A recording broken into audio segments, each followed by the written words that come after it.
নমস্কার বন্ধুরা, সিমরানস ক্রিয়েটিভ কিচেনে স্বাগত।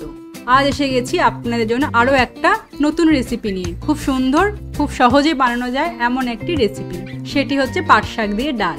এখন বাজারে প্রচুর পাট শাক পাওয়া যাচ্ছে, তাই আজ বানিয়েছি পাট শাক দিয়ে ডাল। দুর্দান্ত খেতে লাগে গরম ভাতের সাথে। যারা আমাদের চ্যানেলটি নতুন দেখছেন বা আমাদের চ্যানেলটি দেখেছেন কিন্তু সাবস্ক্রাইব করেননি, তাদেরকে অনুরোধ করব আমাদের চ্যানেলটি সাবস্ক্রাইব করে আমাদের সাথে থাকতে। চলুন দেখে নিই কীভাবে বানিয়েছি পাট শাক দিয়ে ডাল। খুব সহজেই বানানো যায়। আমি নিয়েছি এখানে 11টি পাট শাক। এতটা পাট শাক ডালে লাগবে না। এখান থেকে পরিষ্কার এবং ফ্রেশ পাতাগুলো আমি বেছে নিচ্ছি। এখানে আমি লাল পাট শাকটা ব্যবহার করেছি। লাল পাট শাক খেতেও ভাল লাগে, স্বাদও আসে প্রচুর সবুজ পাট শাকের তুলনায়। পাট শাকগুলো বেছে নেওয়া হয়ে গেছে, এবার আমি কুচিয়ে নেব।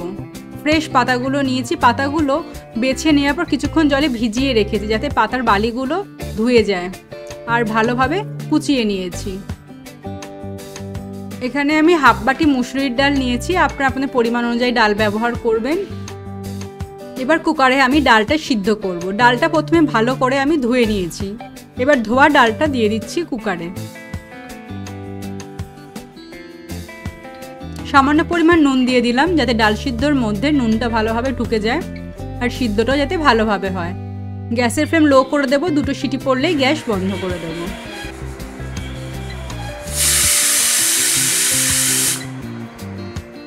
এবার রান্না করব। কড়াইতে দিয়ে দিচ্ছি সর্ষের তেল। সর্ষের তেলটা গরম হয়ে গেলেই দিয়ে দিচ্ছি 1টি শুকনো লঙ্কা।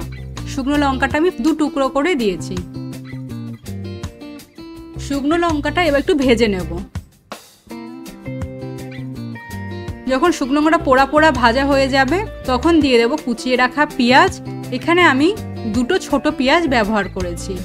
প্রথমে আমি কুচিয়ে রাখা পেঁয়াজটা দিয়ে দিলাম।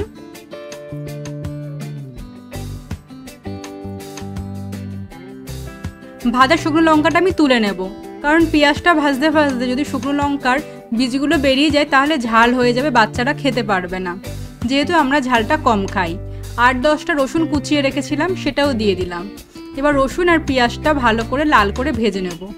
শুকনো লঙ্কাটা পরে আমি আবার ডালে দেব যখন ডালটা ফুটবে তখন। রসুন পেঁয়াজটা আমার ভালো করে ভাজা হয়ে গেছে। এবার দিয়ে দিলাম কেটে রাখা পাট শাকটা। ভালোভাবে পাট শাকটা পেঁয়াজ রসুনের মধ্যে মিশিয়ে নিচ্ছি।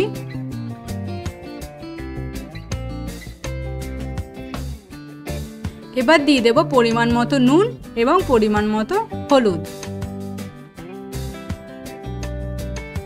পরে স্বাদ অনুযায়ী যদি নুন লাগে একটুখানি দেব। এখানে আমি পরিমাণ মতোই নুন আর হলুদ দিয়ে দিলাম। ভালো করে নুন হলুদটা শাকের সঙ্গে মিশিয়ে নিলাম। শাকটা অনেকটাই মজে গেছে, দেখতেই পাচ্ছেন। আমি যে পরিমাণ শাক নিয়েছিলাম কড়াইতে নুন এবং হলুদ দেওয়ার পর অনেকটাই মজে অল্প হয়ে গেছে। এবার আমি দিয়ে দিচ্ছি সিদ্ধ করে রাখা ডালটা।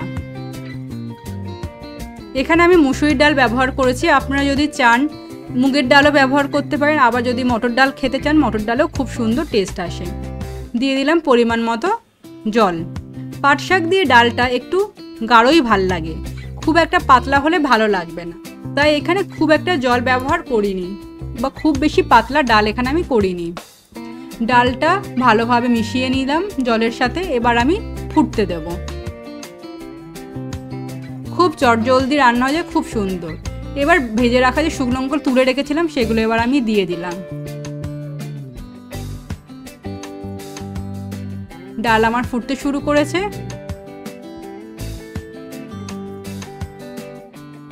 এবার আমি একটুখানি নুনটা টেস্ট করে নেব। যদি আমার নুন লাগে তাহলে অ্যাড করব।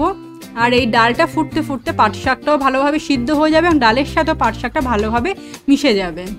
একটু আমার নুন লাগবে, তাই একটু আমি নুন দিলাম। ভালো করে নুনটা মিশিয়ে নেব এবং মিনিট 2-3 আরেকটু গ্যাসের ফ্লেম লো করে ফুটতে দেব। যেহেতু ভারী ডাল সেহেতু গ্যাসের ফ্লেমটা হাই করে রাখলে কড়াইতে লেগে যেতে পারে, তাই গ্যাসের ফ্লেম লো করে রেখেই ফুটিয়ে নিলাম। আমার পাট শাক দিয়ে ডাল তৈরি। এবার পরিবেশনের পালা।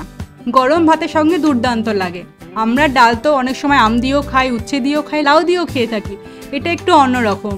আর পাট শাক সারা বছর পাওয়া যায় না, কিছু কিছু সিজনেই কিছু কিছু সবজি আমরা পেয়ে থাকি। এখন পাট শাকের সিজন, বাজারে অনেক পাট শাক উঠছে। আপনারা পাট শাক দিয়ে ডালটা বাড়িতে বানাবেন, খেয়ে দেখবেন, আশা করি ভালো লাগবে। কমেন্টে জানাবেন কেমন লাগলো। ভিডিওটি ভালো লাগলে লাইক করবেন, শেয়ার করবেন এবং সাবস্ক্রাইব করবেন আমার ইউটিউব চ্যানেল সিমরানস ক্রিয়েটিভ কিচেনে পরবর্তী রেসিপির জন্য। নমস্কার, ধন্যবাদ।